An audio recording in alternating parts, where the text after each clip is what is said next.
ये स्टोरी हमें आबिद साहब ने भेजी है और आबिद साहब का ताल्लुक़ कराची से है और कराची के इलाके अंचोली में ये रहा करते हैं।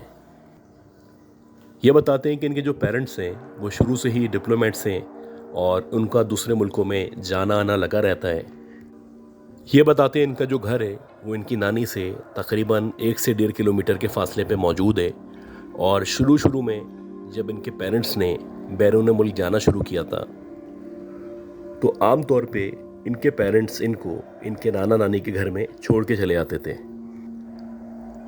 अब इनके लिए भी बहुत बड़ी एक्साइटमेंट होती थी, ये बहुत इन्जॉय करते थे, बहुत खेला कूदा करते थे।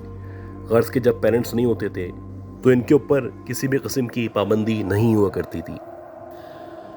ये बताते हैं कि जो हमारी नानी का पुराना वाला घर था वहाँ पे जो मामलात थे वो बिल्कुल नॉर्मल थे, लेकिन देखते ही देखते जो हमारे नाना थे उन्होंने उसी गली में एक दूसरा घर ले लिया था। और जब ये दूसरा घर लिया था उस घर में बहुत सारे वाक़यात थे, बहुत सारे मामलात थे जो इन लोगों के साथ पेश आना शुरू हुए थे। जैसे कि ये बताते हैं कि एक दफ़ा इनके जो पेरेंट्स थे वो इनको छोड़ के यानी इनकी नानी के घर छोड़ के बैरून मुल्क चले गए। ये जो नया घर था ये जदीद तरीके से बना हुआ था और इसके अंदर एक बेसमेंट भी मौजूद थी। खैर किस्सा मुख्तसर, जब इनके पेरेंट्स इनको नानी के नए घर में छोड़ के चले गए तो ये रात के 10 या 11 बजे तक गली में दोस्तों के साथ खेला करते थे और उसके बाद सोने के लिए घर में आ जाया करते थे। ये जो इनकी नानी का घर था ये बताते हैं कि शुरू से ही इस घर के अंदर स्ट्रेंज वाइब्स आया करती थी। इनको खौफ महसूस होता था और ये कोशिश करते थे कि अकेले ना रहें। ऐसा ही एक दिन था और ऐसे ही एक दिन ये जो है नानी के घर में रुके हुए थे और खेलते खेलते रात के तकरीबन 11 साढ़े 11 बजे का टाइम हो चुका था। और जब ये खेल चुके तो उसके बाद वापस अपनी नानी के घर में आए। जब ये नानी के घर में आए तो जितने भी घर वाले थे सारे के सारे लोग सो चुके थे और इनको वॉशरूम जाना था। ये बताते हैं कि घर के अंदर जैसे ही एंटर होते हैं तो सबसे पहले बेसमेंट नज़र आती है जो लेफ़्ट साइड पे रास्ता जा रहा है और वहीं पे एक सामने वॉशरूम मौजूद है। अब ये जैसे ही एंटर हुए तो इन्होंने यही डिसाइड किया कि ये जो सामने वॉशरूम अवेलेबल है सबसे पहले इस वॉशरूम में चले आता हूँ, उसके बाद ऊपर जाके या ग्राउंड फ्लोर पे सो जाऊँगा। ये अंदर गए, अंदर जाके इन्होंने लाइट ऑन की और लाइट ऑन करने के बाद ये वॉशरूम के अंदर चले गए। ये बताते हैं कि जब ये वॉशरूम के अंदर गए तो इन्होंने दरवाज़ा खुला रखा था क्योंकि इनको बहुत ज़्यादा डर महसूस हो रहा था और बहुत ज़्यादा ये खौफ का शिकार थे। ये जो दरवाज़ा था ये बहुत ही हैवी दरवाज़ा था, लोहे का दरवाज़ा था और ये खुद ब खुद ना हवा से बंद हो सकता था न खुल सकता था। खैर ये बताते हैं कि जब मैं वॉशरूम के अंदर बैठा हुआ था, हल्का सा मैंने दरवाज़ा खोला हुआ था क्योंकि मुझे डर लग रहा था, तो एकदम से मुझे लगा कि वॉशरूम के गेट के सामने से कोई गुजरा है। और जैसे ही मुझे लगा तो मैं समझा हो सकता है मामू गुजरे हों, कोई घर वाले हों या कोई फैमिली मेम्बर हो। कुछ देर तक मैं मज़ीद वॉशरूम में बैठा रहा कि एकदम से मुझे दोबारा लगा कि सामने से कोई गुजरा है और अब जो भी सामने से गुजरा है वो बहुत स्लो गुजरा है और 2 से 3 सेकंड तक मैं उसको देख पाया हूँ। मैंने देखा है कि एक वाइट कलर का ऑब्जेक्ट है, ये एक वजूद है जो सफ़ेद कलर के कपड़ों में मलबूस है। उसने एक बड़ी सी चादर उड़ी हुई है और वो वॉशरूम के सामने से गुजरा है। हो सकता है ये कोई औरत हो या हो सकता है कोई मर्द हो। अब जैसे ही मैंने ये वजूद देखा, ये वाइट ऑब्जेक्ट देखा, तो मैं वॉशरूम करते करते उठा और उठ के मैंने सोचा फ़ौरन बाहर निकलता हूँ। ये बताते हैं जैसे मैं बाहर निकलने की नीयत से खड़ा हुआ तो फ़ौरन से वो जो दरवाज़ा था जो कि लोहे का दरवाज़ा था, बहुत हैवी दरवाज़ा था, एकदम से ऐसा लगा किसी ने ज़ोर से धक्का दिया है और वो बंद हो गया। अब जैसे ही ये वॉशरूम का दरवाज़ा बंद हुआ तो मेरे औसान ख़ता हो गए, मेरे ऊपर खौफ तारी हो गया और मैं बहुत बुरी तरह चीख के रोने लगा। और जब मैं रोने लगा तो 1 से 2 मिनट के अंदर अंदर ही जो मेरे मामू थे वो आए, उन्होंने आके दरवाज़ा खोला और जब उन्होंने दरवाज़ा खोला तो मैं उनसे लिपट गया। ये बताते हैं कि मामू ने मुझसे पूछा कि तुम इतनी बुरी तरह क्यों रो रहे हो, ऐसा क्या हो गया है। उनके पूछने पे मैंने उनको बताया कि मैंने एक सफ़ेद कलर का वजूद देखा है, शायद कोई औरत थी जिसने वाइट कलर के कपड़े पहने हुए थे, एक चादर उड़ी हुई थी, वो अभी सामने से गुजरी है। ये सुनने के बाद जो मेरे मामू थे उन्होंने कहा कि हो सकता है तुम्हारा वहम हो या तुम्हें ऐसा फील हो रहा हो, हमारे इस घर में हमारे अलावा इस वक्त कोई भी मौजूद नहीं है। मुझे थोड़ा हौसला देने के बाद, मेरा हौसला बढ़ाने के बाद मेरे मामू मुझे अपने साथ ऊपर लेके चले गए और ऊपर जाने के बाद उन्होंने मुझ पर दम दुरूद किया, पानी वगैरह पिलाया और उसके बाद मैं नॉर्मल हो गया। इसी तरह ये रात गुजर गई, बल्कि 2-3 दिन मज़ीद गुजर गए। 2-3 दिन बाद ऐसा था कि जो मेरे मामू थे उनके दोस्त की शादी थी। मेरे मामू अपने दोस्त की शादी में गए हुए थे और हम लोग घर में मौजूद थे और हम लोग अपने मामू के वापस आने का इंतज़ार कर रहे थे। ये बताते हैं कि जब हमारे मामू घर के अंदर एंटर हुए तो जैसे ही एंटर हुए, रात के तकरीबन 2 या 2:30 बजे का टाइम था और एंटर होते ही सामने का जो हिस्सा था, यानी लेफ़्ट साइड वाला जो हिस्सा था, वो रास्ता बेसमेंट की तरफ उतरता था या नीचे जाता था और सीधे हाथ पे जो रास्ता था वो ग्राउंड फ्लोर पे आता था। खैर, जैसे ही ये घर के अंदर एंटर हुए, इन्होंने दरवाज़ा खोला तो दरवाज़ा खोलते ही इनकी सबसे पहली नज़र बेसमेंट की जो सीढ़ियाँ थीं वहाँ पे पड़ी। जब इनकी नज़र बेसमेंट की सीढ़ियों पे पड़ी तो इन्होंने देखा कि उन सीढ़ियों के ऊपर कोई औरत है जिसने ब्लैक कलर के कपड़े पहने हुए हैं, वो बैठी हुई है। उसका जो मुंह है वो बेसमेंट की तरफ है और उसकी जो पीठ है वो मेरे मामू की तरफ है। जैसे ही मेरे मामू ने उस औरत को देखा तो उन्होंने पीछे से ही आवाज़ लगाई कि तुम कौन हो, यहाँ पे क्या कर रही हो। जैसे ही मेरे मामू ने ये कहा तो वो जो औरत थी या वो जो भी मखलूक थी वो एकदम से मुड़ी, और जैसे ही वो जो मखलूक थी वो मुड़ी तो उसके बाद मेरे मामू ने एक ज़ोरदार चीख मारी। मेरे मामू बताते हैं कि मैंने देखा कि वो जो औरत है उसका जो चेहरा है वो बिल्कुल नॉर्मल औरतों या लड़कियों की तरह है, लेकिन उसकी जो आंखें हैं वो मुकम्मल तौर पे सफ़ेद हैं। ऐसा लग रहा है कि उसकी जो आंखें हैं वो ऊपर चढ़ी हुई हैं, जैसे कि आम तौर पे जो पज़ेस्ड ख़वातीन होती हैं उनकी आंखें हो जाया करती हैं, वैसे ही उस औरत की आंखें थीं। और जब उसने मेरे मामू की तरफ देखा तो उनको देख के मुस्कुराने लगी। खैर, मेरे मामू फ़ौरन से जो हमारा ग्राउंड फ्लोर था उसकी तरफ भागे और जो भी उनको आयत वगैरह आती थी वो आयत उन्होंने पढ़ना शुरू की। ये जैसे ही गेट के करीब पहुँचे, इन्होंने ज़ोर ज़ोर से दरवाज़े को पीटना शुरू कर दिया, और जब मेरे मामू ने ज़ोर ज़ोर से दरवाज़े को पीटा तो हम सब अलर्ट हो चुके थे। मेरी जो नानी थी उन्होंने दरवाज़ा खोला। मेरे मामू को कुछ सेकंड्स के अंदर अंदर शदीद पसीने आने लगे थे। ऐसा लग रहा था जैसे इनका बीपी लो होता चला जा रहा है। खैर, जैसे ही मेरे मामू ने ये सारा का सारा किस्सा मेरी नानी को या हम लोगों को बताया तो जो मेरी नानी थी वो मेरे मामू के साथ उस बेसमेंट की तरफ गईं और वहाँ जाके मुकम्मल तौर पे चेक किया तो वहाँ पे ना कोई औरत मौजूद थी और ना ही किसी औरत के नामो निशान मौजूद थे। ये जो वाक़या था, ये दिल दहला देने वाला वाक़या था, बहुत ही खौफनाक वाक़या था। और जो मेरे मामू जिन्होंने उस औरत को देखा था या उस मखलूक को देखा था वो बहुत मैच्योर थे, बहुत समझदार थे, बहुत साहिब शऊर आदमी थे, और कोई भी एक्सपेक्ट नहीं कर सकता था कि वो अपने बात से कोई इस तरह की बात बनाएं या ऐसी कोई बात करें। अभी ये जो कुछ हो रहा था ये वाक़यात का आगाज़ था और इस तरह करके मुसलसल मुख्तलिफ वाक़यात पेश आने लगे। ये बताते हैं कि उसके बाद मैं तो अपने घर आ गया, मेरे पेरेंट्स आ चुके थे और इन तमाम वाक़यात के साथ साथ तकरीबन 1 से 1.5 महीने बाद मेरे मामू की शादी होनी थी। अब जैसे जैसे मेरे मामू की शादी के दिन करीब आ रहे थे वैसे वैसे बहुत सारे मेहमान थे, बहुत सारे लोग थे जो हमारे घरों में आना शुरू हो चुके थे, और जैसे जैसे मेहमान बढ़ते चले आ रहे थे तो जाहिर सी बात है कि वहाँ पे जगह कम थी। अब यही डिसाइड किया गया कि जो बेसमेंट है यहाँ भी कुछ बिस्तर लगा दिए जाएंगे ताकि कुछ लोग यहाँ पे सो सकें। ख़ास तौर पे कुछ हमारे मामू के दोस्त थे जो दूसरे शहर से आने थे, और उनके बारे में यही फ़ैसला किया गया था कि जब वो लोग यहाँ पे आएंगे तो उनको नीचे का जो बेसमेंट है इसका जो एक कमरा है वो दे दिया जाएगा और वहीं पे ही उनकी रिहाइश का, सोने का इंतज़ाम किया जाएगा। खैर, जैसे जैसे मेरे मामू की शादी शुरू हुई वैसे वैसे उनके दोस्त आना शुरू हुए, और सबसे पहले जो उनके दोस्त आए थे उनका नीचे बिस्तर लगा दिया गया और उनकी रिहाइश का बेसमेंट के ऊपर इंतज़ाम किया गया। ये बताते हैं कि जब पहली रात थी, यानी कि पहली रात मेरे मामू के दोस्त जब उस बेसमेंट के ऊपर सोए तो रात के तकरीबन 3 साढ़े 3 बजे उनकी आँख खुली उनको मुसलसल ये महसूस हो रहा था कि जैसे उनके सराउंडेड एरिया में या उनके बेड के करीब या उनके गद्दे के करीब कोई खड़ा हुआ है, कोई चल रहा है, कोई मूव कर रहा है या कोई बातें कर रहा है।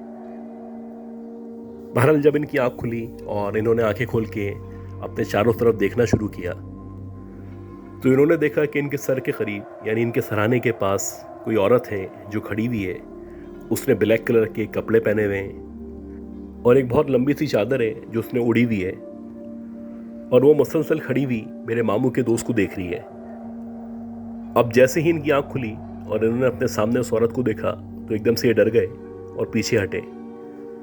जैसे ही ये पीछे हटे और इन्होंने उस औरत के चेहरे पे गौर किया तो इन्होंने भी वही देखा कि वो जो औरत थी उसकी जो आंखें थीं वो मुकम्मल तौर पे सफ़ेद थीं, या आंखें चढ़ी हुई थीं, और वो इनको अजीब तरीके से देख के मुस्कुरा रही थी।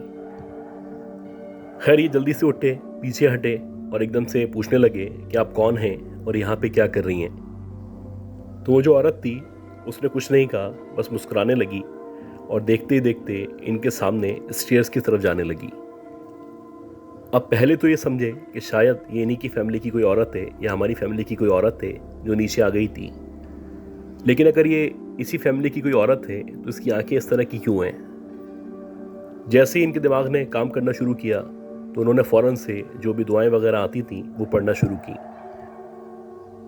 और ये बताते हैं कि जब इन्होंने दुआएं पढ़ना शुरू की तो इनके सामने देखते ही देखते वो जो औरत थी वो हवा में गायब हो गई। खैर जब इन्होंने उसको गायब होते हुए देखा तो ये ऊपर की तरफ आए, मेरे मामू को उठाने की कोशिश की, और जब मेरे मामू उठे तो इन्होंने सारा का सारा वाक़या मेरे मामू को बताया।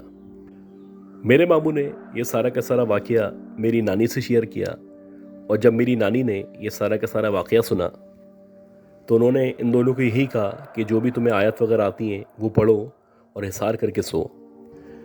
इन लोगों ने ऐसे ही करना शुरू किया और आहिस्ता आहिस्ता करके शादी शुरू हुई और फिर अपने अख्ताम की तरफ चली गई। ये बताते हैं कि जब शादी ख़त्म होने वाली थी, यानी कि सिर्फ वलीमा बाकी रह गया था, तो इनके एक रिश्तेदार थे जो बैरून शहर से आए हुए थे और उनके साथ एक ड्राइवर मौजूद था। अब जो रिश्तेदार थे वो तो इन लोगों के साथ ही रह रहे थे, वहीं पे रुक रहे थे, लेकिन ये जो ड्राइवर था उसको इन्होंने कहा कि ये जो बेसमेंट है यहीं पे आपको सोना है या यहाँ पे रहना है। वो जो ड्राइवर था वो बहुत शरीफ आदमी था, नमाजी परहेजगार आदमी था, और जैसे उसको कहा गया वो वैसे ही करने लगा। वो रात के टाइम तकरीबन 7-8 बजे तक बेसमेंट पे चले आता, वहीं पे बैठा रहता, और जब लेट नाइट हो जाती तो वहीं पे सो जाता। खैर जब वलीमा हुआ तो वलीमे के अगले दिन ये जो हमारे रिश्तेदार थे इन लोगों से हम इंसिस्ट करने लगे कि 1-2 दिन मज़ीद रुक जाएं और उसके बाद वापस चले आइएगा। लेकिन इनका जो ड्राइवर था वो बार बार इनको फोर्स कर रहा था कि अब आप मेरे साथ वापस चलें, क्योंकि मैं मज़ीद इस शहर में या इस घर में नहीं रुक सकता। और जब उसका हमने बिहेवियर देखा तो ख़ास तौर पे मैं उस ड्राइवर के पास गया और उससे पूछने लगा कि आखिर आप यहाँ पे रुकना क्यों नहीं चाहते। तो कहने लगा कि 2-3 दिन मैंने यहाँ पे गुजारे, 2-3 रातें मैंने इस बेसमेंट पे गुजारी हैं, और ये जो 2-3 रातें थीं ये मेरी ज़िंदगी की खौफनाक तरीन रातें थीं। मैं इन रातों को कभी भी नहीं भूल सकता। जब उस ड्राइवर ने इस तरह से कहा तो हम लोग के कान खड़े हो गए, ख़ास तौर पे मेरे कान खड़े हो गए, और मैं उससे पूछने लगा कि आखिर ऐसा क्या हुआ है। तो पहले तो वो बहाने बनाने लगा, मुझे बताने से गुरेज करने लगा, लेकिन जब मैंने इंसिस्ट किया या उससे ज़िद की तो उसने कहा ठीक है मैं तुम्हें बता देता हूँ, लेकिन तुम वादा करो कि किसी को नहीं बताओगे। खैर मैंने उससे वादा किया, उसको कहा या उसको यकीन दहानी कराई, ये जो भी तुम बताओगे या जो भी वाक़यात तुम शेयर करोगे मैं अपनी फैमिली में ये किसी को भी नहीं बताऊँगा। उसके बाद वो जो ड्राइवर था उसने बताया कि जो मेरी पहली रात थी जो मैंने इस बेसमेंट पे गुजारी, तो मैं शाम के 6-7 बजे यहाँ पे आ गया था, और यहाँ पे आने के बाद मोबाइल यूज़ कर रहा था, टाइम पास करने की कोशिश कर रहा था, कि जब मगरिब हुई यानी मगरिब की अज़ान हुई तो उसकी अज़ान के बाद मुझे ऐसा महसूस होना शुरू हुआ कि जो बेसमेंट है इसकी जो बैक साइड है वहाँ पे जो स्टोर मौजूद है उस स्टोर की तरफ से या उस स्टोर के करीब से किसी के गुनगुनाने की आवाज़ आ रही है। अब पहले तो मैं यही समझा कि ये शादी का घर है, हो सकता है कोई फैमिली मेम्बर हो जो बेसमेंट पे मौजूद हो, कोई औरत हो जो गाना गा रही हो, क्योंकि नॉर्मली शादी वाले घर में इस तरह हुआ करता है। मैं मुसलसल इग्नोर करने की कोशिश करने लगा और बिलाखिर जब मुझे मुसलसल आवाज़ आती रही तो मैंने सोचा कि मैं जाके देखता हूँ कि आखिर कौन है जो इस अंधेरे में इस बैक साइड पे और इस स्टोर के पास मौजूद है। ये जो आवाज़ थी ये प्रॉपर किसी औरत की आवाज़ थी और बिल्कुल क्लियर पता चल रहा था कि कोई औरत है जो गुनगुना रही है या गाना गा रही है। खैर मैं जब आहिस्ता आहिस्ता करके उस स्टोर रूम की तरफ बढ़ना शुरू हुआ तो जैसे जैसे मैं उसके करीब जा रहा था वैसे वैसे ये जो गुनगुनाने की आवाज़ थी इसके साथ साथ हंसने की या हंसी की आवाज़ आ रही थी। और ये जो हंसी की आवाज़ आ रही थी बज़ाहिर ऐसा लग रहा था जैसे कोई तंज़िया आवाज़ है और कोई हंस के मेरा मजाक उड़ाने की कोशिश कर रहा है। बहरहाल जब मैं मज़ीद आगे बढ़ा और स्टोर रूम के करीब पहुंचा तो उसका जो दरवाज़ा था वो खुद ब खुद खुल गया। अब जैसे ही स्टोर रूम का दरवाज़ा खुला तो मैं परेशान हो गया और मैं सोचने लगा कि आखिर ये जो शरारत है वो कौन कर रहा है। खैर जब मैं मज़ीद आगे बढ़ा तो जो स्टोर रूम का दरवाज़ा था वहाँ से मैंने अंदर की तरफ झांका और जब मैंने अंदर की तरफ झांका तो मैंने देखा कि एक औरत है जो ऐसा लग रहा है कि बहुत तैयार हुई हुई है, जिसने मेकअप किया हुआ है और देखने से ऐसा लगता है कि वो इसी शादी वाले घर में आई हुई है या यहीं की कोई मेहमान है। वो सामने बैठी हुई है, मुझे देख के मुस्कुरा रही है और उसकी जो आंखें हैं वो मुकम्मल तौर पर सफ़ेद हैं या ऊपर चढ़ी हुई हैं और उसकी आंखों को देख के लग नहीं रहा कि ये कोई इंसान है। खैर जैसे ही उसने मुझे देखा और मैंने उसको देखा तो वो मुझे इशारा करने लगी कि जैसे वो मुझे बोल रही हो कि यहाँ से चले जाओ। अब जब मैंने उस औरत को देखा तो मुझ पर खौफ तारी हो गया। जो भी आयत दुआएं वगैरह मुझे आती थी मैंने वो पढ़ना शुरू की और जब मैंने वो दुआएं पढ़ना शुरू की तो जो औरत थी वो गुस्सा करने लगी या अजीब सी निगाहों से मुझे देखने लगी। खैर मुझे अंदाज़ा हो गया कि अगर ये तिलावत करने से चिढ़ रही है या गुस्सा कर रही है तो यकीनन ये कोई दूसरी मखलूक है। अब मेरे पास कोई ऑप्शन तो था नहीं, या तो मैं गाड़ी में सोता या इस बेसमेंट में सोता। लिहाजा रात में जब मैं आया तो और भी मेहमान मौजूद थे। मेरा हौसला बढ़ा और जैसे तैसे करके रात गुजर गई। लेकिन जब अगले दिन वलीमे का टाइम आया और वलीमे वाली रात आई तो बहुत सारे मेहमान जो थे वो जा चुके थे और इक्का दुक्का लोग बेसमेंट पे मौजूद थे। लिहाजा उनके होने से भी मेरा हौसला बढ़ा और मैं सोने के लिए लेट गया। अब जब मैं सो गया मेरी आंख लग गई और जब मेरी आंख खुली तो रात के तकरीबन 3-3:30 बजे का टाइम था और मेरे अलावा इस पूरी बेसमेंट पे कोई भी मौजूद नहीं था। मैं बड़ा हैरान था क्योंकि जब मैं सोने के लिए लेटा था तो यहाँ पे 2-3 लोग मौजूद थे, लेकिन अब वो कहाँ चले गए थे। हो सकता है वो अपने घर चले गए हों। अब मैं तो परदेसी था, मैं ड्राइवर आदमी था, मैं नौकरी पे था, तो मेरे पास कोई ऑप्शन नहीं था। लिहाजा जो रात थी मुझे यहीं पे गुजारनी थी। ये ड्राइवर बताता है कि मैं अभी बेड पे लेटा हुई था कि एकदम से मुझे ऐसा लगा कि दरवाज़ा खुला है और जैसे ही दरवाज़ा खुला तो मैंने देखा कि वही औरत उसी हुलिये में यानी तैयार हुई भी, बज़ाहिर ऐसा लग रहा है कि किसी शादी के प्रोग्राम से आ रही है या वहाँ पे जा रही है। बहुत सारी उसने ज्वेलरी पहनी हुई है और वैसे ही उसकी आंखें मुकम्मल तौर पे सफ़ेद हैं। वो मेरे सामने आके खड़ी हुई और बाकायदा उसने मुझे बोला कि अगर तुम अभी इसी वक्त यहाँ से नहीं गए तो मैं तुम्हारे साथ वो करूँगी जो तुमने सोचा भी नहीं होगा। ये हमारी जगह है, जितना जल्दी हो सकता है यहाँ से चले जाओ। ये सुनने के बाद ये जो ड्राइवर था वो फ़ौरन से बाहर निकला, गाड़ी में जाके लेट गया और जो भी उसको आयत वगैरह आती थी, दुआएं आती थीं, वो पढ़ के उसने जैसे तैसे रात गुजारी।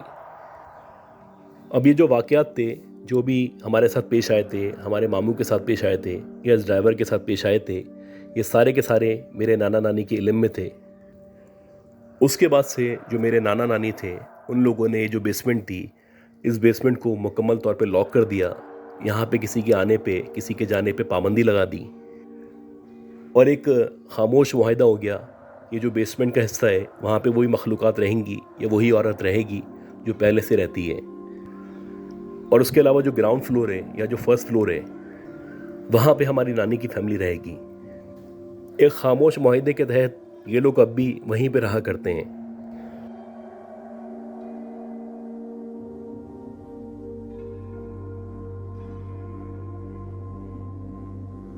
ये स्टोरी हमें कुर्बान साहब ने भेजी है। ये कराची में रहा करते हैं और ये जो स्टोरी है ये इनके फादर की स्टोरी है। अब मैं कोशिश करूँगा कि ये जो स्टोरी है ये कुरबान साहब की ही ज़बानी आपको बता सकूँ। 1970 का टाइम था। मेरे जो फादर थे उन्होंने मैट्रिक किया था। इनका ताल्लुक इंटीरियर सिंध के एक छोटे से गांव से था। जब इन्होंने मैट्रिक किया तो उसके बाद ये जॉब तलाश करने के लिए कोशिशें कर रहे थे। मुख्तलिफ जगह जाते, इंटरव्यू देते, कोशिश करते कि इनकी जॉब लग सके। बिलाखिर बहुत ज़्यादा स्ट्रगल के बाद, बहुत कोशिशों के बाद मेरे फादर की जॉब लगी। ये जो जॉब थी ये कराची शहर में लगी थी और ये पाकिस्तान की जो सबसे बड़ी स्टील मिल है, उस स्टील मिल के अंदर इनको जॉब ऑफ़र की गई थी और इनको बता दिया गया था कि आपको यहाँ पे रिहाइश फराम की जाएगी, लेकिन कुछ अरसे के बाद। जब तक आपको रिहाइश नहीं मिलती आपको अपनी एकोमोडेशन का खुद ही इंतज़ाम करना पड़ेगा, और जब आपको रिहाइश मिल जाएगी तो उसके बाद आप चाहें तो अपनी फैमिली को अपने साथ रख सकते हैं। शुरू में 1-2 साल तक जब इनके फादर को वहाँ पे रिहाइश नहीं मिली, या जब तक इनको रिहाइश नहीं मिली, तो इनके फादर ने ये किया कि वहाँ पे करीबी एक घर किराए पे ले लिया था और ये वहीं पे रहा करते थे। ये बताते हैं कि इनके फादर की आदत थी कि ये हर 3 से 6 महीने के बाद गांव का चक्कर लगाते थे और कुछ दिन गांव में गुजारने के बाद ये वापस अपने काम पे चले आया करते थे। तो ऐसे ही कोई दिन था और इनकी छुट्टियां शुरू होने वाली थी, तो इन्होंने यही डिसाइड किया कि मैं जैसी छुट्टियां होंगी तो मैं कोशिश करूंगा कि सुबह की एक ट्रेन पकड़ लूं, ताकि रात को 8-9 बजे तक अपने गांव का जो स्टेशन है वहां पे उतर जाऊं और फिर वहां से सवारी पकड़ूंगा और सीधा अपने घर चला जाऊंगा। इनकी आदत थी कि जब भी ये आ रहे होते थे तो अपने घर वालों को इन्फॉर्म नहीं करते थे, क्योंकि ये चाहते थे कि सबको सरप्राइज़ दे सकूं। खैर, जब ये स्टेशन पे पहुंचे और ट्रेन का वेट कर रहे थे तो इनको वहां जाके पता चला कि ये जो ट्रेन है ये 1 से 1.5 घंटे लेट हो जाएगी। अब इनके पास कोई ऑप्शन नहीं था, लिहाजा ये वहीं पे रुके, वहीं पे वेट किया और 1-1.5 घंटा मज़ीद वेट किया।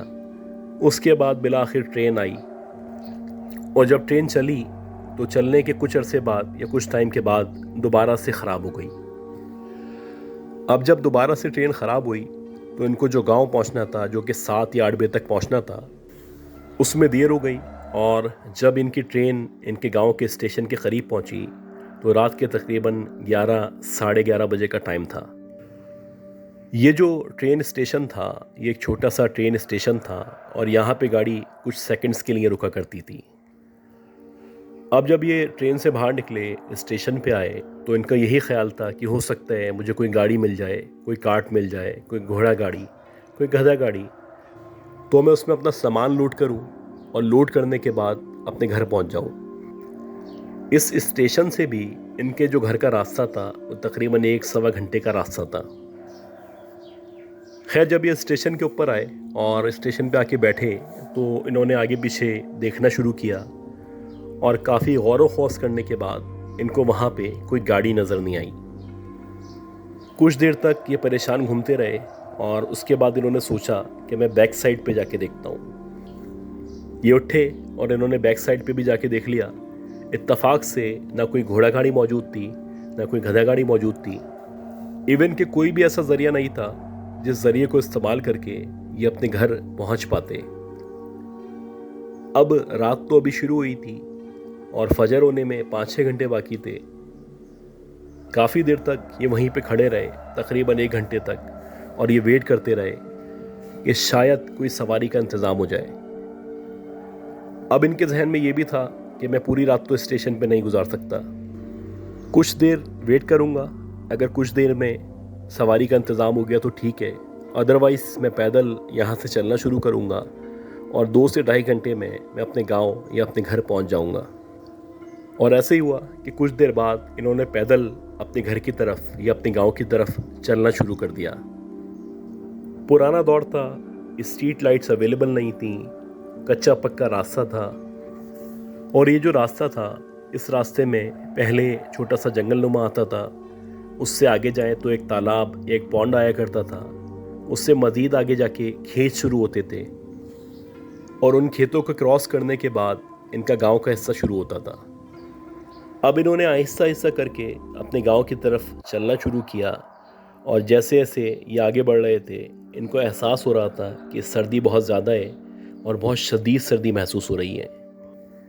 इसके साथ साथ शायद आज चाँद की 14वीं रात थी। चाँद की जो रोशनी थी वो चारों तरफ फैली हुई थी और इस रोशनी की बदौलत इनको बहुत सारा असर हो चुका था, या कम से कम मुतमईन थे ये कि रोशनी है, मैं अंधेरे में नहीं चल रहा।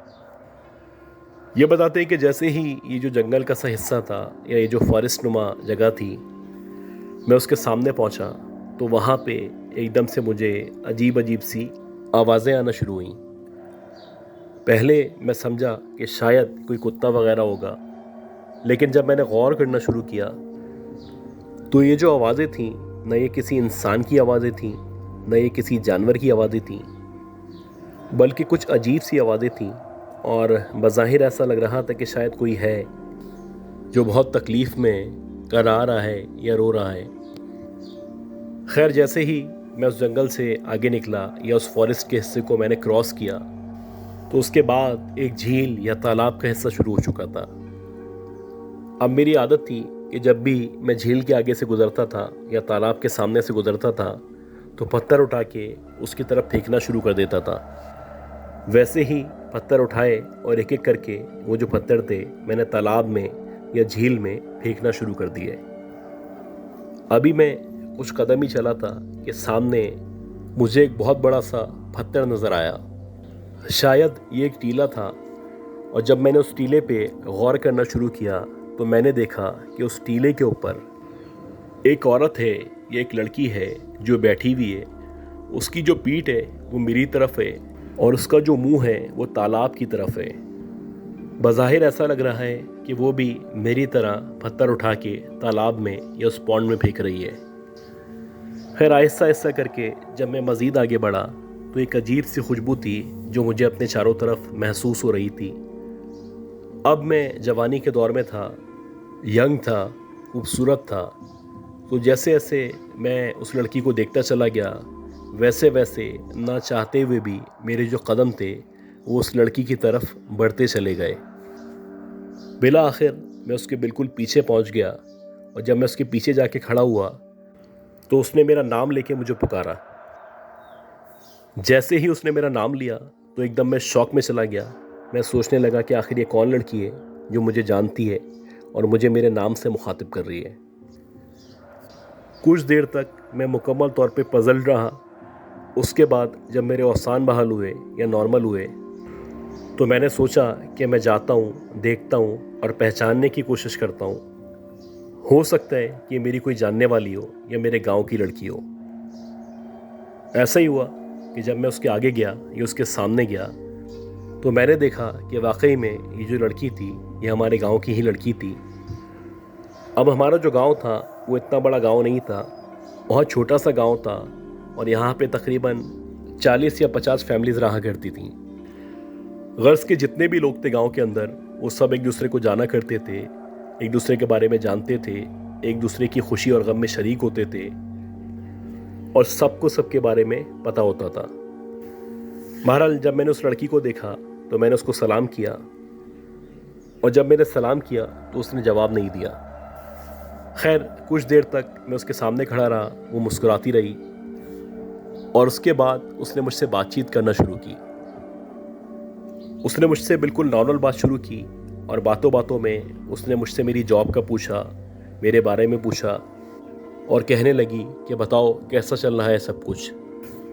अब जब उसने इतने सारे सवालात रखे तो मैं भी खुल के बात करने लगा। मैंने भी उसको जवाब दिए और फिर मैं भी उससे उसकी फ़ैमिली के बारे में, उसके फादर के बारे में, उसके भाई के बारे में खैर खैरियत दरियाफ़्त करने लगा। वो कहने लगी कि अल्हम्दुलिल्लाह मेरे जो घर वाले हैं या जितनी भी फैमिली मेम्बर्स हैं वो सारे के सारे बिल्कुल ठीक हैं और सब खैरियत से हैं। खैर, बेतकल्लुफ़ी से मैंने उससे पूछा कि तुम इतनी रात में तकरीबन 2 या 3 बजे का टाइम है, अकेले कैसे यहाँ पे आ गई हो और यहाँ पे क्या कर रही हो। उसने पहले तो मेरे सवाल को मुकम्मल तौर पे नज़रअंदाज करने की कोशिश की और जब मुझे ऐसा लगा तो मैंने दोबारा से उससे पूछा कि तुम अकेली यहाँ पे कैसे आई हो, क्या कर रही हो और यहाँ पे तुम क्यों आई हो। तो फिर वो कहने लगी कि अक्सर ऐसा होता है कि जब मेरा दिल घबराता है या मुझे घबराहट होती है तो मैं आँख बचा के घर वालों से बच के जैसे तैसे यहाँ पे आ जाती हूँ, और जैसे ही फजर का टाइम होने लगता है तो मैं यहाँ से वापस चले आती हूँ। ये बताते हैं कि तकरीबन आधे से पौन घंटे तक मैं उससे मुसलसल बातें करता रहा। उसकी बातों में इस कदर सुरूर मौजूद था कि मुझे टाइम का पता ही नहीं चल रहा था। खैर, जैसे ही मुझे होश आया तो मैं उसको कहने लगा कि रात बहुत हो चुकी है, अब यहाँ पे मज़ीद रुकना ठीक नहीं है। वैसे भी हम गांव के लोग हैं, सादा लोग हैं, बेहतर यही है कि हम लोग वापस चलें। जब मैंने ऐसा कहा तो वो जो लड़की थी वो कहने लगी कि तुम बिल्कुल ठीक कह रहे हो, ऐसा करो कि तुम गांव की तरफ चलो और मैं थोड़ी देर में आती हूँ। अब उसकी जो बात थी वो बड़ी माकूल बात थी, समझ में आने वाली बात थी, क्योंकि अगर कोई भी शख्स मुझे और उसको साथ देख लेता या इतनी रात में साथ देख लेता तो हमारे किस्से कहानियाँ मशहूर हो जाते, हम बदनाम हो जाते और हो सकता है कि हमें मार दिया जाता। बहरहाल मैंने उससे इजाज़त ली और मैं चलने लगा। जैसे जैसे मैं गांव के करीब बढ़ रहा था वैसे वैसे एक हैवीनेस थी या एक भारीपन था जो मुझ पे तारी होता चला जा रहा था, और मुझे ऐसा लग रहा था कि मेरी तबीयत मुसलसल ख़राब होती चली जा रही है। मेरा घर कुछ कदम के फासले पे था और अब मुझे महसूस हो रहा था कि मुझे शदीद बुखार हो चुका है। खैर, जैसे तैसे मैं अपने घर पहुंचा, और जब मैं अपने घर पहुंचा तो जो मेरे घर वाले थे वो सारे के सारे सरप्राइज़ थे। कुछ देर तक वो खुशी खुशी मुझसे मिलते रहे, लेकिन जब उनको मेरी तबीयत का पता चला या मेरा बुखार उनको महसूस हुआ तो वो परेशान हो गए और पूछने लगे कि तुम्हें बुखार कैसे हो गया है। अब मैंने कहा कि हो सकता है मैं इतना लंबा सफ़र करके आ रहा हूँ, पैदल आ रहा हूँ, शदीद सर्दी है, इस वजह से बुखार हो गया हो। खैर, बात आई गई हो गई। उसके बाद जो मेरे घर वाले थे उन्होंने मेरे सर पे पट्टियाँ रखना शुरू की। जैसे तैसे रात गुजरी और जब मैं सुबह उठा तो मेरा जो बुखार था वो मुकम्मल तौर पे ख़त्म हो चुका था। मेरी तबीयत बज़ाहिर नॉर्मल लग रही थी। ये बताते हैं कि जब मैं सुबह उठ के बैठा और घर वालों से बातचीत शुरू की तो घर वाले पूछने लगे, ख़ास तौर पे मेरे फादर पूछने लगे कि बताओ सफ़र कैसा था और इतनी रात में पैदल कैसे आए। अब जब उन्होंने ये सवाल किया तो मुझे रात की पूरी कहानी याद आ गई, और जैसे जैसे मुझे याद आता चला गया वैसे वैसे मैं अपने फादर को बताता चला गया। मैंने उनको बताया कि हमारे गांव के जो फला फला साहब हैं उनकी जो बेटी है वो मुझे रास्ते में मिली थी। अब ये सुन के जो मेरे फादर थे वो शौक हो गए, बल्कि जो मेरी मदर थी या जो मेरे घर वाले थे सारे के सारे मुझे अजीब निगाहों से देखने लगे। और जब वो मुझे अजीब निगाहों से देखने लगे तो मैंने उनसे पूछा कि आप सब लोग मुझे ऐसे क्यों देख रहे हैं। मुझे लगा कि शायद इन लोगों को बुरा लगा है कि मैं उस लड़की के पास क्यों रुका या इतनी रात में उसके साथ बातें क्यों की, लेकिन ऐसा नहीं था। वो कहने लगे कि तुम किस तरह की बातें कर रहे हो, ऐसा कैसे हो सकता है। ये सुन के मैं उनको ताज्जुब से देखने लगा और मैंने उनसे पूछा कि आप कैसा सवाल कर रहे हैं, जिसमें मेरे फादर ने कहा कि तुम जिस लड़की का जिक्र कर रहे हो या जिस लड़की की बात कर रहे हो उससे तुम्हारी मुलाकात हो ही नहीं सकती।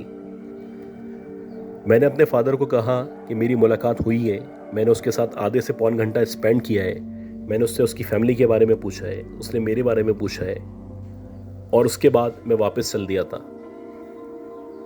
ये सुन के जो मेरे फादर थे वो कहने लगे कि बेटा, तुम जिस लड़की के साथ मिलने की बात कर रहे हो या जिससे मुलाकात का तुम दावा कर रहे हो, उस लड़की की अब से 3 हफ्ते पहले एक रोड एक्सीडेंट में डेथ हो चुकी है। अब जब मैंने ये सुना तो मैं शॉक में चला गया। मेरी समझ से बाहर था कि ऐसा कैसे हो सकता है। बहरहाल मैंने अपने फादर को कहा कि आपका वहम होगा, ऐसा नहीं हो सकता। मुझे अच्छी तरह याद है कि मैं रात में उस लड़की से मिला हूँ, उससे मेरी बातचीत हुई है, उसने मेरे साथ आधा पौन घंटा स्पेंड किया है। खैर, बात आई गई हो गई। उसके बाद जब मैं बाहर निकला, अपने गांव वालों से मिला, अपने दोस्तों से मिला, लोगों से मिला, तो बातों बातों में मैंने अपने दोस्तों से पूछा कि वो जो फला फला साहब की बेटी है वो कैसी है। ये सुन के जो मेरे दोस्त थे वो सारे के सारे दोस्त कहने लगे कि यार वो बहुत अच्छी थी, अब से 3 हफ्ते पहले या 4 हफ्ते पहले उसका इंतकाल हो गया है। और वो कहने लगे कि उसका एक्सीडेंट हुआ था जिसकी वजह से उसकी डेथ हो गई थी। ये बताते हैं कि सुन के मैं शौक में चला गया और मेरे लिए ये सब कुछ नाकाबिले यकीन था। बहरहाल जब मैंने अपने दोस्तों से ये सारा का सारा वाक़या शेयर किया तो वो कहने लगे कि तुम्हारा वहम होगा। उसके बाद ये बताते हैं कि वो जो लड़की थी, जिस लड़की से मेरी रात में मुलाकात हुई थी या जिससे मैं रात में मिल के आया था, मैंने अपने दोस्तों को राज़ी किया कि हम उनके घर चलते हैं, उसके वालिदैन से मिलते हैं, उसके पेरेंट्स से मुलाकात करते हैं। हो सकता है कि वो ज़िंदा हो और उसके घर वाले इस तरह बोल रहे हों, लेकिन जो मेरे दोस्त थे वो सारे के सारे दोस्त कह रहे थे कि ऐसा नहीं है, हम खुद उसके जनाजे में गए थे या हम सब के सब लोग उसकी तदफीन में शामिल हुए थे। खैर हम जितने भी दोस्त थे सारे के सारे दोस्त उसके फादर के पास गए, उनसे मुलाकात की, और जब उनसे मुलाकात की तो वाकई में हमें पता चला कि वो जो लड़की थी जिससे मैं रात में मिल के आ रहा था, जिसके साथ मैंने आधे से पौन घंटा गुजारा था, उसकी वाकई में 3 हफ्ते पहले डेथ हो चुकी थी। ये बताते हैं कि ये सब कुछ जो मेरे साथ हुआ था या जो भी इंसिडेंट हुआ था, ये नाकाबिले यकीन था और हैरान कुन था। मैंने अब से पहले बहुत सारे किस्से कहानियों में इस तरह की बातें सुन रखी थी और मैं आम तौर पे इस तरह की बातों पे यकीन नहीं किया करता था, लेकिन क्योंकि ये जो वाक़या हुआ था ये मेरे अपने साथ हुआ था तो मैं ख़ुद ही इसका गवाह था। बहरहाल 1-2 दिन मज़ीद गुजारने के बाद हम जितने भी दोस्त थे, हम लोगों ने ये डिसाइड किया कि जिस जगह पे या जिस लोकेशन पे वो लड़की मुझे नज़र आई थी या जिस टीले पे वो वहाँ पे बैठी हुई थी, हम वहाँ का एक चक्कर लगाएंगे। ये बताते हैं कि इसी तरह 2-4 दिन मज़ीद गुजरे तो उसके बाद मैं, मेरे दोस्त, हम लोग सारे के सारे लोग उस पॉन्ड के पास या उस तालाब के पास पहुँचे और हम एग्जैक्टली उसी पॉन्ड के पास, उस टीले के पास जाके खड़े हुए। हम काफ़ी देर तक वहाँ पे खड़े रहे। वहाँ पे हमें ना कोई लड़की नज़र आई, ना उसका कोई नामो निशान नज़र आया। हाँ, एक चीज़ हमने देखी थी कि वो जो टीला था या वो जो पत्थर का टीला था जहाँ पे वो लड़की बैठी हुई मुझे मिली थी, वहाँ पे बहुत सारी चूड़ियाँ रखी हुई थी। जब हम सब ने उन चूड़ियों को देखा तो हम सब ने उनको टच नहीं किया, बस उनको देखने के बाद हम लोग वहाँ से वापस रवाना हो गए। ये बताते हैं कि जब तक मेरे फादर ज़िंदा रहे तब तक उनके जहन में ख़यालात रहे, ये सवालात रहे कि आखिर उनकी एक मुर्दा लड़की से कैसे मुलाकात हो सकती है। ये वो सवाल था जो मेरे फादर के जहन में हमेशा रहा और जब तक वो ज़िंदा रहे इसकी कोई एक्सप्लेनेशन, कोई जवाब इनको नहीं मिल सका।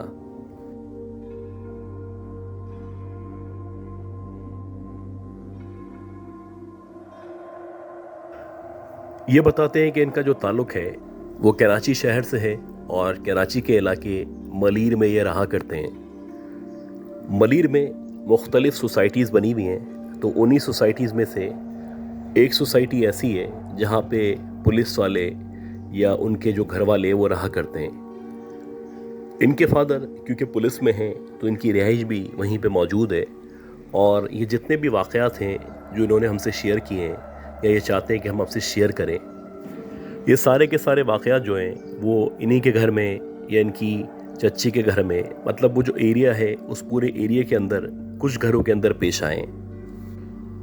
जैसे कि सबसे पहले ये बताते हैं कि मैं अपनी दादी के घर में मौजूद था और दादी के घर में कुछ काम कर रहा था, कोई भी एक्टिविटी मैं कर रहा था कि मैंने अपनी चाची के रूम की तरफ देखा।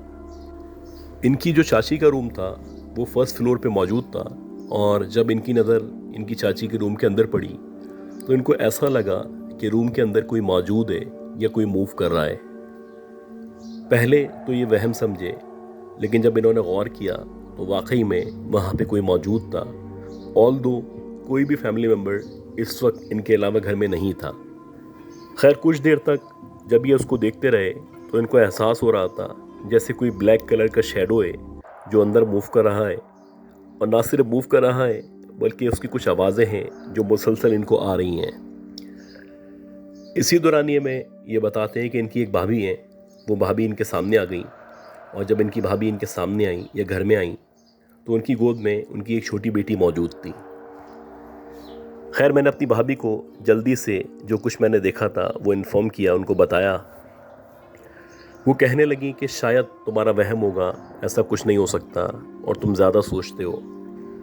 और मेरे इसरार पे वो अपनी 5-6 महीने की जो बेटी थी उसको गोद में लेके ऊपर की तरफ जाने लगी, यानी कि जिस कमरे में मैंने किसी को देखा था या मुझे कोई मूवमेंट महसूस हुई थी वो मेरे साथ वहाँ पे जाने लगी। मैं उनके पीछे पीछे चल रहा था, वो आगे आगे चल रही थी। खैर, जब हम उस कमरे में पहुँचे तो वहाँ पे जाके हमने जब दरवाज़ा खोला तो अंदर कोई भी मौजूद नहीं था। वाकई में मुझे ऐसा लग रहा था कि शायद मेरा वहम हो। अब वहाँ से तो हम लोग नीचे आ गए, लेकिन जब हम नीचे आए तो उसके बाद से जो इनकी बेटी थी, जो कि इनकी गोद में मौजूद थी, एकदम से उसकी तबीयत ख़राब होना शुरू हो गई। उसको बुखार चढ़ गया, वॉमिटिंग होने लगी, गर्ज के बहुत सारी चीज़ें थी जो एकदम उसके साथ होना शुरू हो गई। अब शुरू में तो ये यही समझी कि नॉर्मल है, कोई ऐसी बात नहीं है और सब कुछ ठीक है। और जैसे हुआ करता है, इन्होंने डॉक्टर को दिखाया, डॉक्टर ने मेडिसिन दी, लेकिन मेडिसिन देने के बावजूद भी वो जो बच्ची थी उसकी तबीयत मज़ीद ख़राब होती चली जा रही थी। फाइनली इन्होंने जो करीबी एक जानने वाले थे, जो आलिम दीन थे, जिनके पास इस तरह की मालूमात थी या इल्म था, उनसे रब्ता किया।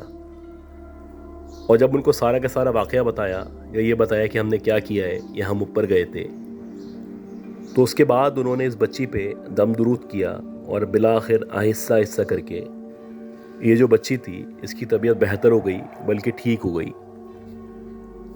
इसी तरह कुछ दिनों बाद ऐसा हुआ कि ये बताते हैं कि मैं ऊपर वाले कमरे में मौजूद था, मेरे साथ मेरा कज़न था। मैं और मेरा कज़न मोबाइल यूज़ कर रहे थे, गेम खेल रहे थे या कोई भी काम कर रहे थे। और हम दोनों के अलावा एक और हमारा बड़ा कज़न है जो साइड में बैठा हुआ अपने किसी फ्रेंड से फ़ोन पे बात कर रहा था। एकदम से ऐसा लगने लगा जैसे कि कोई विंडो पे नॉक कर रहा है। पहले तो हम लोग समझे कि शायद कोई शरारत कर रहा है, लिहाजा हमने इग्नोर किया। कुछ देर बाद जब हमने इग्नोर किया तो दरवाज़े पे नॉकिंग होना शुरू हुई। और जब दरवाज़े पे नॉकिंग होना शुरू हुई तो जो मेरा कज़न था, जो अपनी फ्रेंड से फ़ोन पे बात कर रहा था, वो उठा और उसने उठ के जाके देखा तो वहाँ पे कोई भी मौजूद नहीं था। मुसलसल बारी बारी नॉकिंग होने लगी, कभी विंडो पे होती, कभी दरवाज़े पे होती, कभी कहीं पे होती। गर्ज के हर गुज़रते हुए लम्हे के साथ नॉकिंग बढ़ती चली जा रही थी और हमारे खौफ में इजाफा होता चला जा रहा था। बहरहाल जैसे तैसे करके ये टाइम गुजरा और हम लोग बाहर निकले। और जब हम नीचे की तरफ आए तो वहाँ पे हमारी फुप्पो मौजूद थी। उनको जब हमने ये सारा का सारा वाक़या बताया तो वो कहने लगी कि मेरी आदत है, जब भी मैं तुम लोगों को बुलाती हूँ या बुलाना चाहती हूँ तो मैं विंडो पे नॉक करती हूँ, मैं दरवाज़े पे नॉक नहीं करती। खैर, बहरहाल ये भी छोटी सी बात थी जो आई गई हो गई और हमने सोचा कि शायद हमारा वहम होगा या हो सकता है कोई शरारत कर रहा हो हमारे साथ। इसी तरह कुछ मज़ीद दिन गुजर गए और जब कुछ मज़ीद दिन गुजर गए तो उसके बाद एक दफ़ा जो मेरी फुप्पो थी वो उसी ऊपर वाले कमरे में मौजूद थी। मैं भी कोई काम कर रही थी, मोबाइल यूज़ कर रही थी, तो एकदम से वो खिड़की के पास आके खड़ी हो गई। और जब वो खिड़की के पास आके खड़ी हुई तो वहाँ से जब आप खिड़की पे खड़े होते हैं तो नीचे का जो हिस्सा है या सहन का जो हिस्सा है वो नज़र आता है। खैर, फ़ोन पे बात करते करते इन्होंने जब नीचे की तरफ देखा तो इन्होंने देखा कि वहाँ पे एक ब्लैक कलर का शैडो मौजूद है और वो बाकायदा मूव कर रहा है। और देखने से ऐसा लगता है कि कोई बहुत लंबा सा किसी आदमी का शैडो है और ये कभी इधर जाता है, कभी उधर जाता है, मुसलसल आगे पीछे मूव कर रहा है। अब जब इन्होंने इस शैडो को देखा तो इनके ऊपर खौफ तारी हो गया और जो भी कुरानी आयत वगैरह इनको आती थी इन्होंने वो पढ़ना शुरू की। और जब इन्होंने आयत वगैरह पढ़ना शुरू की या दुआएं पढ़ना शुरू की तो आहिस्ता आहिस्ता करके ये जो शैडो था वो अपनी जगह से गायब हो गया। अब ये जो वाक़यात थे या वाक़यात का तसलसल था, ये मुसलसल बढ़ता चला जा रहा था और हर रोज़ की बुनियाद पे कोई ना कोई वाक़या पेश आ रहा था। इसी दौरानिए में जैसे कि एक दफ़ा ऐसा हुआ कि जो इनकी भाभी थी वो कमरे में सो रही थी, यानी कि अपने बेड पे लेटी हुई थी। सोते सोते इनको एकदम से महसूस हुआ कि किसी ने इनके पाँव के ऊपर अपने हाथ रखे हैं। अब ये शदीद नींद में थी या गहरी नींद में थी, तो इन्होंने जब ऐसा महसूस किया तो इन्होंने बजाय इसके उठ के देखती अपने पाँव आगे पीछे किए। और जैसे ही इन्होंने अपने पाँव आगे पीछे किए तो ऐसा लगा वो जो हाथ थे वो इनके पाँव के ऊपर से हट चुके हैं। अब जब इनको ऐसा लगने लगा कि सब नॉर्मल है तो ये दोबारा से सो गईं। इन्होंने उठने की भी जहमत नहीं की। ये बताती हैं कि अभी सोते हुए इनको कुछ देर ही गुजरी थी कि दोबारा से बाकायदा ऐसा लगा कि दो हाथ हैं जो बेड के नीचे से निकल के आए। ना सिर्फ बेड के नीचे से निकल के आए बल्कि उन दोनों हाथों ने इनके पाँव से इनको पकड़ के खींचना शुरू कर दिया है। अब जैसे ही उन दो हाथों ने इनको खींचना शुरू किया तो एकदम से ये उठ के बैठ गईं। बाकायदा इनको दो हाथ नज़र आ रहे थे जो बहुत खौफनाक हाथ थे, बहुत काले हाथ थे। और वो जो हाथ थे वो पूरी कोशिश कर रहे थे कि इनको खींच के किसी भी तरह बेड के नीचे ले जाएं। इनको जो भी आयत वगैरह आती थी वो इन्होंने पढ़ना शुरू की और जैसे जैसे ये आयत पढ़ती चली गई वैसे वैसे वो जो हाथ थे बेड के नीचे जाके गायब हो गए। अब जबकि ये वाक़या पेश आया तो मुख्तलिफ़ आलम दीन से, उलमा कराम से, आलमा से, गर्ज़ के जो भी इनके जानने वाले थे उन सब से रब्ता शुरू किया गया। और कुछ लोगों ने यह बताया कि जिस जगह ये सोसाइटी या ये एरिया मौजूद है या ये जो सोसाइटी बनी हुई है, इस सोसाइटी के बारे में कहा जाता है कि गए वक्तों में इधर कब्रिस्तान हुआ करता था या कोई शमशान घाट हुआ करता था। ये बताते हैं कि ये जो वाक़यात थे ये कुछ पढ़ने पढ़ाने पे रुक जाया करते थे और जब हम पढ़ना पढ़ाना कम करते थे या ख्याल करना छोड़ देते थे तो दोबारा से ये जो वाक़यात थे इनका तसलसल शुरू हो जाता था। इसी तरह एक और वाक़ये का ये ज़िक्र करते हैं। ये बताते हैं कि इनका जो सहन था वहाँ पे एक बेरी का पेड़ मौजूद था और वो जो पेड़ था वो इस कदर बड़ा हो चुका था कि जो फर्स्ट फ्लोर था वहाँ पे उसकी शाखें या उसकी ब्रांचेस आया करती थी। तो ऐसे ही रात के किसी पहर का टाइम था। इनकी जो दो कज़न्स थी जो आमतौर पे एक साथ रहा करती थीं, वो दोनों बातें करती करती एकदम से छत की तरफ आईं या उस बेरी के दरख्त के करीब आईं। तो जैसे ही वो दरख्त के करीब आईं या छत के पास आईं तो उन्होंने देखा कि जो बेरी का दरख्त है उसके नीचे एक औरत या एक लड़की बैठी हुई है और बहुत ज़्यादा ब्लैक है, यानी कि उसकी शक्ल वाज़ेह नहीं हो रही। बस इतना पता चल रहा है कि कोई औरत है या कोई बहुत ही डार्क किस्म का ब्लैक शेडो है जो वहाँ पे बैठा हुआ है। अब जैसे ही इन दोनों ने उस शेडो को देखा या उस औरत को देखा तो ये लोग फ़ौरन से पलटे और ना सिर्फ पलटे, जो भी आयत वगैरह आती थी वो पढ़ते हुए कमरे के अंदर दाखिल हो गए। इसी तरह एक दफ़ा रात के तकरीबन 11 साढ़े 11 बजे का टाइम था। ये कंप्यूटर रूम में मौजूद थे, कंप्यूटर यूज़ कर रहे थे और इनकी जो दादी थी वो बराबर वाले कमरे में सो रही थी। इनका जो फोकस था वो कंप्यूटर पे था और इनकी जो दादी थी वो बहुत ज़्यादा गहरी नींद में थी। एकदम से इनकी दादी उठी और उठ के किचन की तरफ जाने लगी। अब ये भी ये सुन के या ये देख के हैरान हुए कि ऐसा क्या हो गया कि दादी किचन की तरफ जा रही हैं। खैर जब उनसे पूछा गया तो वो कहने लगी कि एकदम से मेरी आँख खुली और मुझे महसूस होने लगा कि कोई किचन के अंदर मौजूद है और वहाँ पे बर्तन धो रहा है या कोई काम कर रहा है। हालांकि वहाँ पे नॉर्मली इस टाइम पे कोई फैमिली मेम्बर मौजूद नहीं हुआ करता, बल्कि वहाँ पे कोई उस वक्त मौजूद भी नहीं था। लेकिन दादी के मुताबिक इनको कन्फर्म था कि इन्होंने किसी की वहाँ पे आवाज़ सुनी है। ना सिर्फ आवाज़ सुनी है बल्कि किसी ने बाकायदा लाइट खोली है और बर्तनों को इस्तेमाल किया है। इसी तरह एक दफ़ा इनकी मदर तहज्जुद की नमाज़ के लिए उठी और जब इनकी मदर तहज्जुद की नमाज़ के लिए उठी तो ये वज़ू करने के लिए जा रही थी। जैसे ही ये वॉश बेसिन की तरफ जा रही थी या वज़ू करने के लिए आगे बढ़ रही थी तो इनकी नज़र ज़मीन पे पड़ी और जब इनकी नज़र ज़मीन पे पड़ी तो इन्होंने देखा कि बाकायदा किसी के बड़े बड़े पाँव के निशानात ज़मीन पे मौजूद हैं और ऐसा लग रहा है कि अभी कुछ सेकंड्स पहले कोई यहाँ से गीले पाँव के हमरा गुजरा है। और जब आपके पाँव गीले होते हैं और आप वहाँ से गुजरा करते हैं तो ज़मीन पे आपके पाँव के निशानात रह जाते हैं। तो वैसे ही किसी के पाँव के निशानात वहाँ पे मौजूद थे और वहाँ से फ़र्श गीला हो रहा था। ये जो पाँव थे ये एक्स्ट्रा लंबे पाँव थे और नॉर्मली किसी इंसान के इतने लंबे पाँव नहीं हुआ करते। इसी तरह ये बताते हैं कि अक्सर ऐसा होता कि जो बटन्स मौजूद थे वो खुद ब खुद ट्रिप होना शुरू हो जाते कभी कभी ऐसा होता है कि जो फ्रिज है उसका दरवाज़ा खुद से खुलता और कुछ देर के बाद खुद से बंद हो जाता। इसी तरह एक दफ़ा ऐसा हुआ कि रात में कंप्यूटर इस्तेमाल कर रहे थे, यानी कि कंप्यूटर रूम में मौजूद थे। अब कंप्यूटर रूम में जब ये मौजूद थे तो वहाँ पे बैठे बैठे इनको ज़रूरत महसूस हुई कि इनको वॉशरूम में जाना चाहिए। ये बताते हैं कि जैसे ही मैं चेयर से उठा और वॉशरूम की तरफ जाने लगा तो एकदम से मुझे आवाज़ आई, और जैसे ही मुझे आवाज़ आई और मैंने पलट के देखा तो मैंने देखा कि चेयर है जो अपनी जगह से खुद ब खुद मूव कर रही है और आहिस्ता आहिस्ता करके मेरी तरफ बढ़ती चली आ रही है। ये बताते हैं कि देख के मेरे औसान ख़ता हो गए। मैं जितना जल्दी हो सकता था उस रूम से बाहर निकला और नीचे की तरफ आ गया। इस तरह के बहुत सारे वाक़यात थे जो मुसलसल चलते चले आ रहे थे, और ये जो जितने भी घर वाले थे एक तरह से इन सबको आदत हो चुकी थी, या जितने भी लोग थे उनने मेंटली ये एक्सेप्ट कर लिया था कि यहाँ पे कोई ना कोई मखलूक़ात हैं जो मौजूद हैं, जो हमारे साथ रहा करती हैं।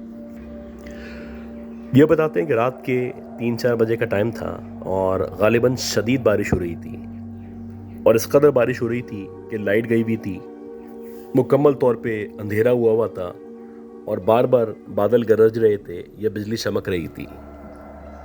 मैं अपने बेड पे लेटा हुआ था। आम तौर पे इतनी शदीद बारिश में या इतने खौफ के आलम में या इस कदर अंधेरे में मुझे नींद नहीं आती। बहरहाल मैं लेटा हुआ था, मुसलसल करवटें बदल रहा था और कोशिश कर रहा था कि मैं सो सकूं। इसी दौरानिए में मुझे महसूस होना शुरू हुआ कि जो अलमारी है जो मेरे सीधे हाथ में मौजूद है, उस अलमारी में से या उस अलमारी के ऊपर से टक टक टक इस तरह करके आवाज़ आना शुरू हुई। और जैसे ही इस तरह करके आवाज़ आना शुरू हुई तो मुझे लगा कि शायद ये मेरा वहम है या हो सकता है चूहा आ गया हो। लेकिन जब मैंने गौर करना शुरू किया तो ये जो आवाज़ थी बाकायदा ऐसा लग रहा था कि कोई अपनी उंगली से जानबूझ के इस तरह की आवाज़ निकाल रहा है। अभी मैं उस आवाज़ पे गौर कर ही रहा था कि मैंने देखा कि एक शैडो है जो अलमारी से उतर रहा है, यानी कोई साया है जो अलमारी से उतरना शुरू हुआ है और नीचे की तरफ आ रहा है। जैसे ही ये शैडो नीचे की तरफ उतरा तो मैंने देखा कि जो शैडो है इसका कद तकरीबन 3-3.5 फीट का है। कुछ देर तक वो जो शैडो था या उस शैडो के रूप में जो भी मखलूक थी वहाँ पे खड़ी रही, मुझे देखती रही। मेरे अंदर हिम्मत नहीं थी कि मैं वहाँ से मूव कर पाता। मैं मुसलसल उसको देख रहा था। जो भी आयत वगैरह मुझे आती थी आहिस्ता आहिस्ता करके पढ़ रहा था कि एकदम से वो जो शैडो था उसने आगे बढ़ना शुरू किया, और जैसे जैसे वो जो शैडो था वो आगे बढ़ता चला जा रहा था वैसे वैसे उसका कद बढ़ता चला जा रहा था। यानी कि वो जो शैडो था जो तकरीबन 3-3.5 फीट का था, जब तक वो मेरे बिल्कुल सामने आया तो वो तकरीबन 5-6 फीट का हो चुका था। और ये जो कुछ हुआ था मेरी आंखों के सामने हुआ था, मेरे सामने हुआ था, मैं इसका ऐनी शाहिद था। ये बताते कि जैसे जैसे मैं आयत पढ़ता रहा वैसे वैसे वो जो शैडो था मेरे करीब बढ़ा और देखते ही देखते हवा में गायब हो गया। ये बताते हैं कि आज भी हम उसी सोसाइटी में रहते हैं जहाँ पे पुलिस वाले रहा करते हैं, जो कि मलीर में मौजूद है और बहुत ही मशहूर सोसाइटी है। आज भी हम उसी घर के अंदर हैं और आज भी इस तरह के वाक़यात हमारे साथ पेश आते हैं। लेकिन कभी भी वो जो मखलूक़ात हमारे साथ रहा करती हैं उन्होंने हमें ना जानी नुकसान पहुँचाया ना माली नुकसान पहुँचाया। हाँ, बहरहाल अपनी प्रेजेंस शो करते हैं और कभी कभी हम वाकई में इन चीज़ों से डर जाते हैं। अच्छा, आज की जो दूसरी स्टोरी है वो इन्हीं साहब की स्टोरी है जिनकी ये सारी स्टोरीज़ थी, और ये स्टोरी इनके एक दोस्त की स्टोरी है। ये बताते हैं इनके दोस्त का नाम हम्माद है। हम्माद की जो वालदा हैं वो बहुत सोशल थी शुरू से। इनकी आदत थी कि सब लोगों से मिलती, सबसे अच्छे ताल्लुकात रखती, सबकी हेल्प करती। गर्ज़ की ये जहाँ भी जाती अपना असर छोड़ जाती और जो भी लोग इनसे मिलते वो इनसे मुतासिर हो जाते हैं। ज़िंदगी बहुत अच्छी गुजर रही थी, सब अच्छा था, सब स्मूथ था, खुशहाली थी और गर्ज़ की हर सहूलत थी जो इनके घर में मैसर थी। एक दिन ऐसा हुआ कि एकदम से कुछ तब्दीलियां आना शुरू हुईं, और वो इस तरह से थीं कि इनकी अम्मी को 3 दिन तक लगातार अपने घर से थैलियां मिलीं जो कि बड़ी बड़ी थैलियाँ थीं, और जब इनकी मदर ने उन थैलियों को खोल के देखा या उनको चेक किया तो उसके अंदर गोबर मौजूद था। अब शुरू शुरू में तो इनको परेशानी हुई, लेकिन इन्होंने अपने आप को समझाने के लिए यही सोचा कि हो सकता है कोई बिल्ली लेके आ जाती हो, या हो सकता है कि जो जमादार रोज़ाना आता है, जब भी ये कचरा लेने आता है तो कचरा उठाने के बाद ये जो थैलियाँ हैं वो यहाँ पे रख के चला जाता हो। गर्ज के बहुत सारे बहाने थे जो वो तलाश कर रही थी अपने आप को समझाने के लिए कि जो कुछ हो रहा है महज इत्तेफाक है। खैर 3 दिन तक जब इनको गोबर की थैलियाँ मिलती रहीं तो उसके बाद से इनकी मदर की तबीयत ख़राब होना शुरू हुई। इनकी सांस रुकने लगी, इनको सांस लेने में ट्रबल होने लगा, एकदम से ऐसा लगने लगा कि जिस्म से ताकत ख़त्म हो चुकी है। वो औरत जो कि बहुत सोशल थी, बहुत मिलने मिलाने वाली थी, बहुत रख रखाव वाली थी, देखते ही देखते वो लिमिटेड हो गई, एक तरह से बेड पे आ गई। अब क्योंकि ये बहुत पढ़ी लिखी फैमिली थी, बहुत रिच लोग थे, तो इनके जहन में यही चल रहा था कि मे बी कोई मेडिकल डिसऑर्डर है या मेडिकल मसला है जिसकी वजह से इनकी तबीयत इतनी ख़राब हो चुकी है। मेडिकल इलाज कराते कराते काफ़ी टाइम लग गया और इनकी तबीयत ख़राब से ख़राब होती चली गई, लेकिन उससे कोई अफाका ना हुआ। इस दौरानिए में काफ़ी ज़्यादा पैसे इनके खर्च हो चुके थे और एक तरह से अब ये परेशान होना शुरू हो गए थे। जब परेशानी बढ़ती चली गई तो इनके सराउंडेड जो लोग थे उन्होंने इनको मशवरा देना शुरू किया कि वहाँ पे एक बहुत मशहूर बाबा हैं जिनको मटके वाले बाबा या मटकी वाले बाबा कहा जाता है, और इनसे रिक्वेस्ट की गई कि आप लोग वहाँ पे जाएं, उनसे मुलाकात करें। जब आप उनसे मुलाकात करेंगे तो इंशाल्लाह इसका कोई ना कोई हल निकलेगा। बहरहाल काफ़ी कोशिशों के बाद जब इनकी मुलाकात उन साहब से हुई या उन बाबा से हुई तो जो बाबा थे उन्होंने इनसे पहली मुलाकात में ही इनको बता दिया कि इनके साथ मसला क्या है।